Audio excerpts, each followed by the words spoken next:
Hi, welcome back to the channel. This video is another update on the situation with regards to the Russian invasion of Ukraine. And in today's video, I want to talk about food. Now, food prices have been big news for the last 12 months or so. We have seen massive increases in the cost of food, and that has driven inflation in a lot of countries around the world. The high rates of inflation that we're seeing right now are predominantly driven by energy and food costs. So food is causing a lot of concern right now, and particularly so in the developing nations of the world, because proportionately, developing nations spend more of their household budget on food than the developed world because we've got more disposable income. And both Russia and Ukraine are important to the global food supplies because they're big producers of wheat and sunflower oil and corn, and also fertiliser, which is used to help enhance crops and develop more yield. So in today's video, I'll have a look at what's been happening with food prices prior to this conflict. We'll then have a look at what's going on with wheat, because wheat is one of the most important ingredients in the production of food globally. We'll then talk about sunflower oil and palm oil. We'll have a look at which countries have introduced food export bans recently. I'll then talk about what's going on with fertiliser, and then I'll have a look at what's happened in the past in some of the developing world when we've had food insecurity. And then finally today, I'll wrap up with my summary as to what I think is likely to happen over the next 3 to 6 months with regards to the global food supply and prices and everything else around that topic. And then finally today, I'll wrap up with my summary as to what I think is likely to happen to food prices and inflation over the next 3 to 6 months and what impact that is going to have on the global economy. So before we get started on all of that, if you could give me a thumbs up at some point during this video, I would really appreciate it. And please subscribe if you haven't done so already. And don't forget that I include chapters in all my videos. So if there's a section that you're not particularly interested in, it's really easy to skip over it and move on to the next. The United Nations has a Food and Agriculture Organization, which tracks the price of food all across the world.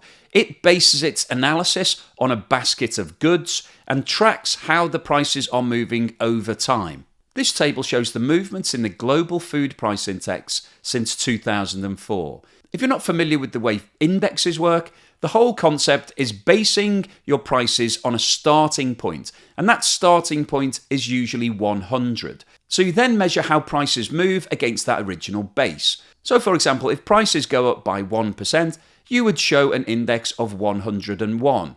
And if prices went down 1%, you'd show an index of 99, all against the original 100 index. Now this table is split into 5 constituent components of food, and they are sugar, vegetable oils, cereals, dairy and meat.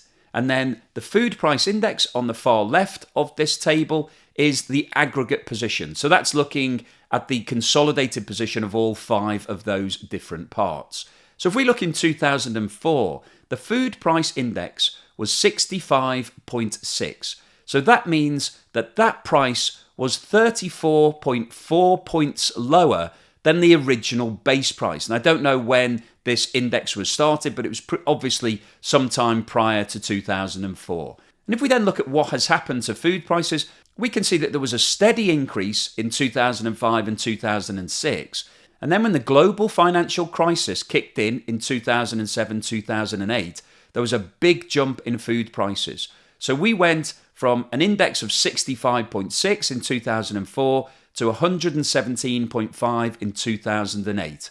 And you can see that prices came down briefly in 2009, but then rose back above 100 for 2010 through to 2014. The index dropped below 100 between 2015 and 2020, and then in 2021 we saw a sharp rise in the food price index to 125.7.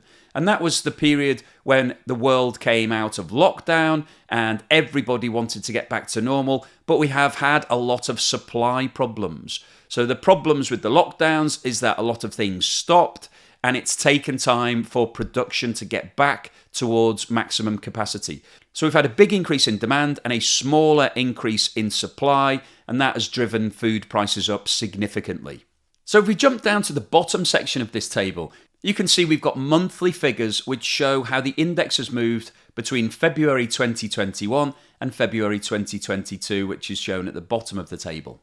So I wanted to highlight the movement in the prices of each of the 5 constituent parts. So the sugar price index has increased from 100.2 to 110.6, which is an increase of 10.4%. Vegetable oil has increased 36.7%. Cereals are up 14.8%. Dairy is up 24.8%, and meat is up 15.3%.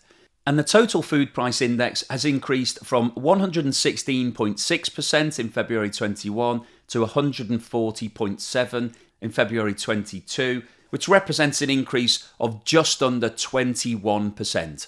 So when you think about 21% in the context of inflation, in a lot of the developed world, we've got a target of 2% inflation for the whole economy. So if food has increased by 21%, it is extremely difficult to keep your overall inflation down to 2% because food makes up a big part of the basket of goods that are included in the measure of inflation. So you can see why price pressure from food has driven up the overall level of inflation in many countries around the world. And one of the big problems for the developing and emerging economies is that food represents a much larger percentage of their household budget. So if you've got a global increase of 21% in food prices, that means that the level of inflation in those countries is certainly going to be in double digits and is likely to be somewhere around that 20% figure. And I don't want to get into it in any detail in this video, but obviously the increases in energy prices that we've also seen are also pushing up that inflation figure. So you can see why there is incredibly high levels of inflation all across the world right now. Wheat is a vital part of the international food chain. And the reason that it's so important is that wheat is ground down to make flour. And flour is the basic ingredient that is used to create bread, noodles, pasta, biscuits, cereals. There is a long list of things that you can make with flour. So it's really important. And why it's important in terms of this video is that Ukraine and Russia provide 29% of the global exports of wheat. Ukraine makes up about 10% of that figure, and Russia is about 19%. And the conflict that's going on right now in Ukraine is going to impact on that global market. Ukraine have already announced that they banned wheat exports for 2022, amongst other things. And the situation with regards to Russia is unknown. We don't know whether there'll be any impact, but it's likely that the supply will certainly be disrupted, and some countries may decide that they don't want to buy that grain from Russia. So there's a lot of uncertainty as to what's going to happen. But I wanted to go through it in some detail here because it has really big implications for the global economy. The price of wheat is measured in bushels. Now this is an old-fashioned term, but it's still used in today's markets. And a bushel of wheat equates to roughly 42 pounds of flour or 1 million kernels. And if you're looking at it in production terms, it's around about 45 boxes of a wheat cereal. Now, this chart shows the price of wheat over the last 20 years. And you can see on the far right-hand side of this graph, we have got a vertical increase. So the price of a bushel of wheat has gone from round about $8 per bushel at the start of the Ukraine conflict and is now trading above $14 per bushel. So that represents an increase of around about 80% in the last couple of weeks. And the reason that it's gone up so high is because the markets are anticipating that this year there will be shortages of wheat, and therefore the price has moved to a new level. So you can see that the only other time that we had a situation like this was back at the time of the global financial crisis, 2007-2008, when the price rose to around $13 per bushel. And you can see at that time that it took round about a year for the prices to get back towards a normalised level. But if you look at where the prices have been over the last 5 or 6 years, we've seen a range between $4 and $8. So it's been relatively steady, but we've seen that steady increase over the last 12 months or so. If you look at what's happened in 2021, it's moved from about $5 per bushel to about $8, which is a big percentage increase. And then obviously we've had this huge spike. So this is going to hurt the global economy. This will cause major problems. I'll come on to it later in the video, but in 2010, when we saw a marked increase in the price of wheat, there were riots in a variety of countries across the world. One of the other main concerns with regards to wheat is that China, who are the world's largest producer of wheat, have stated that they believe that this year will be the worst crop in history. China experienced heavy rainfall during 2021, which delayed the planting of around about a third of its wheat crops. And it's suffering from the impact of that now. And if there is a reduced amount of wheat that's produced in China, then that would potentially mean that China would need to import more wheat. And of course, that will drive up the prices even further. Ukraine and Russia provide around 80% of the sunflower oil exports globally. And Ukraine is a really important part of this equation.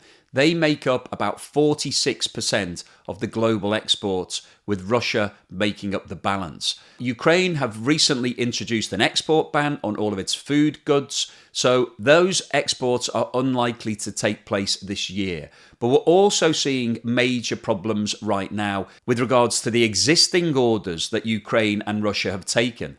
Because of what's happening in the military conflict, it's delaying the transport of a lot of goods and materials through the Black Sea because of Russia's aggression, and they're taking the coastline across Ukraine. Ukraine can no longer access its ports, so therefore it can't load all of its goods onto ships. So it's been reported that 380,000 tons of sunflower oil that's been ordered by India, that's due to be imported, are stuck either at the ports or with the producers and haven't been sent to the destination.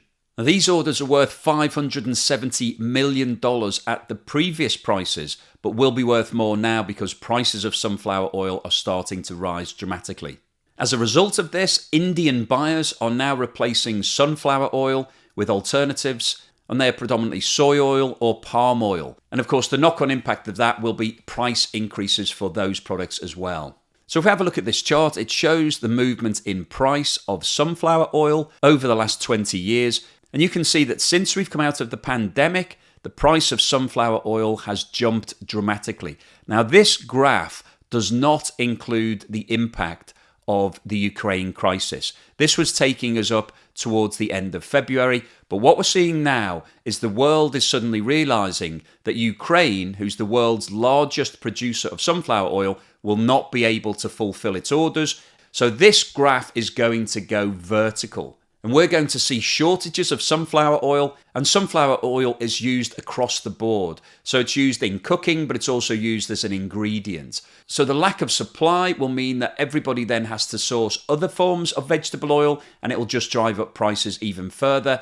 And one of the big concerns here globally is that the developing and emerging nations will be priced out of the market, that the developed world will be able to afford the price increases so they can pay an extra 10, 20, 50, 100% if they have to.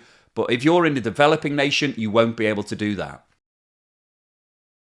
Palm oil is the most widely used vegetable oil in the world, and it is used in the manufacture of a lot of different food types. So it's included in biscuits and chocolate and margarine, and it's also included in some laundry products. And as we see a reduction in the global supply of sunflower oil, the world will look for alternatives, and palm oil is the next best alternative. And we've got a problem with the supply of palm oil also. Indonesia is the biggest producer of palm oil globally. It provides 57% of the total supply to the world. And Indonesia has just announced an export ban on palm oil. So it wants to make sure that it's got enough supplies in the country, and it wants to make sure that the price of palm oil within Indonesia is affordable for its people.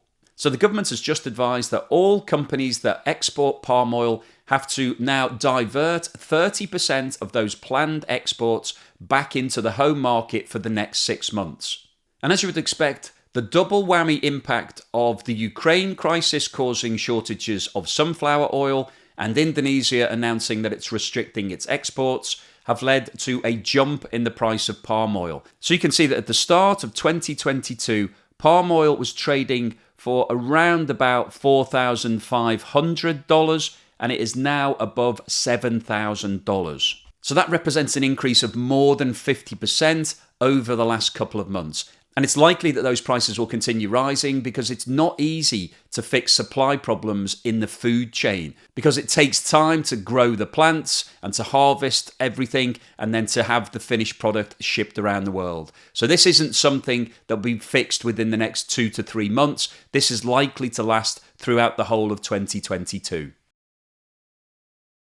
Following on from the palm oil export ban in Indonesia, a number of other countries have now announced that they will restrict the export of food goods. Ukraine have banned exports of grains, sugar, salt and meat. Serbia have banned exports of wheat, corn, flour and cooking oil. And similar bans have been introduced by Hungary and Bulgaria. Now, as we move forward through the year, it's likely that more countries will introduce similar bans. And the main driver for doing this is that they want to make sure that they've got sufficient supplies in their country and that the prices are monitored and kept at an affordable level for most of the people. So we have a situation like this where export markets are starting to be affected. It will drive up prices even further because supply will be restricted, and therefore the limited supply that is traded across the world will be going for a much higher price. So this is a very worrying trend, because we're moving away from the global integrated economy where everybody imports and exports a variety of goods, and we're getting towards more of a nationalistic approach at the moment because food is so vital. And this war is really starting to have that impact on people. Countries are looking at what they produce and deciding whether or not they want to export it or whether they would like to keep those goods within their own country.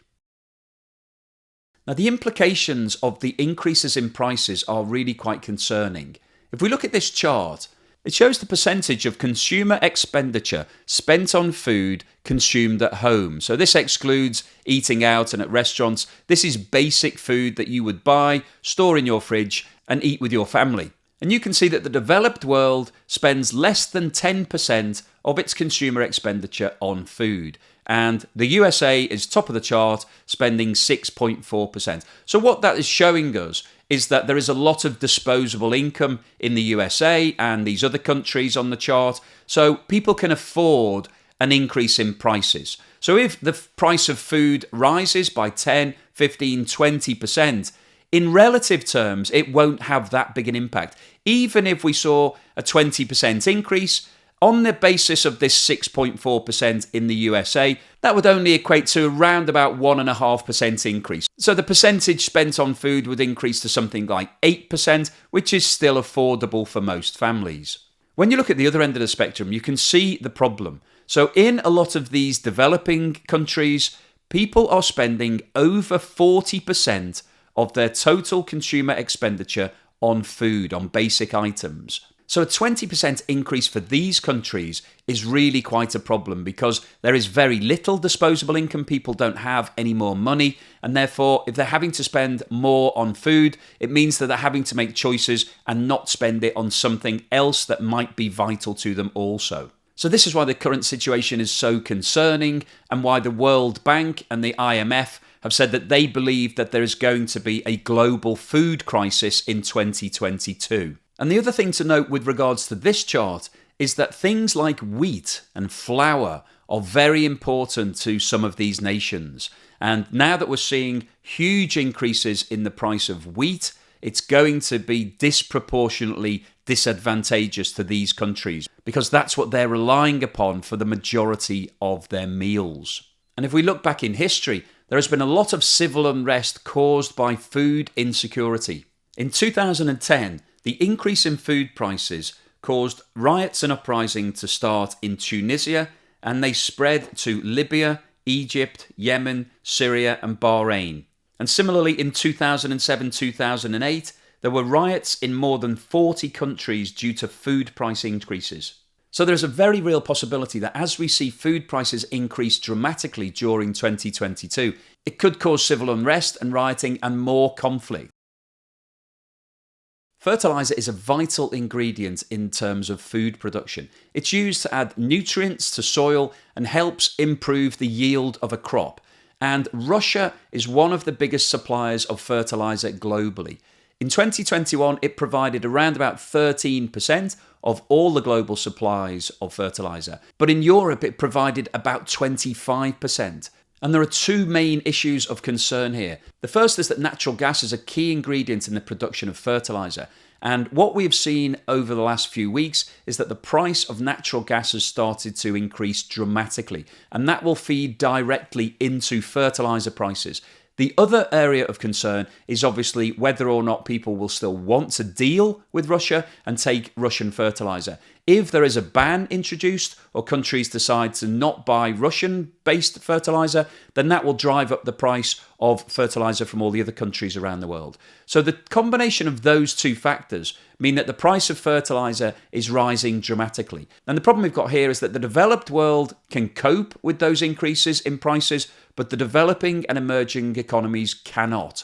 So if they can't afford to buy that fertiliser, that would then mean that they would have reduced crops, reduced yield, because there'd be less nutrients in the soil. They wouldn't be able to feed and grow the crops as efficiently, and therefore they will produce less food, and there will be food shortages, which will drive up prices further. So we've got a vicious circle going on, which has already started. It's been accentuated by this war, and the problems with fertiliser and the prices will only make matters worse. So what's the summary and conclusion today? Well, prior to the Russian invasion of Ukraine, we already had a food crisis that was starting to build up. We've seen the price of food rise dramatically through the whole of 2021. As demand came back online and everybody wanted to get back to normal, we found that there were shortages in supply, and that always leads to increased prices. And what's happening right now in Ukraine has made everything much worse. So we've got a direct supply problem because Ukraine and Russia are big suppliers of wheat and corn and sunflower oil. So we're going to see disruption to those supplies. Ukraine have already announced that they're limiting their exports, so we won't see anything coming out from Ukraine. But even if they wanted to carry on with their exports, it's currently being disrupted because they don't control their coastline. So they can't actually get access to the ports to load up all of the goods to export them. So there would be a problem even if Ukraine had decided to carry on exporting. The problem we've got with Russia is that there's a philosophical debate about whether or not you want to take supplies from Russia, and also there may well be delays in the distribution of all of their foodstuffs. But we've got bigger problems going on globally. We've got issues with regards to the China wheat crops. We've got problems with regards to countries now deciding they don't want to export some of their foodstuffs. So all of this is pointing very firmly to a global food crisis in 2022. And that will have a disproportionate impact on the emerging and developing world. They are going to suffer the most because they spend more of their budgets on food and they don't have any alternatives to turn to. In the developed world, we've got some other options and we've got a lot of money, so we can afford an increase in the cost of food. It's not great and you might have to downgrade and eat something slightly different, but you would still survive. In a lot of the developing world, there is a problem with regards to famine. So we could see civil unrest, we could see some governments being overthrown. There's a lot of permutations, but the bottom line here is that prices are going up. That means inflation is likely to carry on going up even further. So we've talked about inflation a lot on the channel. It is a major concern for a lot of countries right now. And the fix for it was going to be increased interest rates. Every government around the world was considering increasing interest rates, which would then calm spending and bring prices back down. The problem with that concept is that it doesn't work if you've got a global shortage of food. The reason that the prices are high is because there's not enough of it around. Demand is higher than supply, therefore price goes up. Increasing interest rates will not reduce the demand for food. People need to eat food. It's the number one basic essential in life. So your main priority is to get food. Once you've got food, you can then do all the other things that you want to do. So increasing interest rates won't change the demand for food. It won't bring the price of food down. And equally, it's not going to bring down the price of energy, because we've got a shortage of energy. We've got problems with regards to whether people want to buy oil from Russia or not. So those two factors are going to mean higher prices for food and energy for the whole of 2022. That's going to drive inflation up higher. That's going to put even more pressure on the global economy.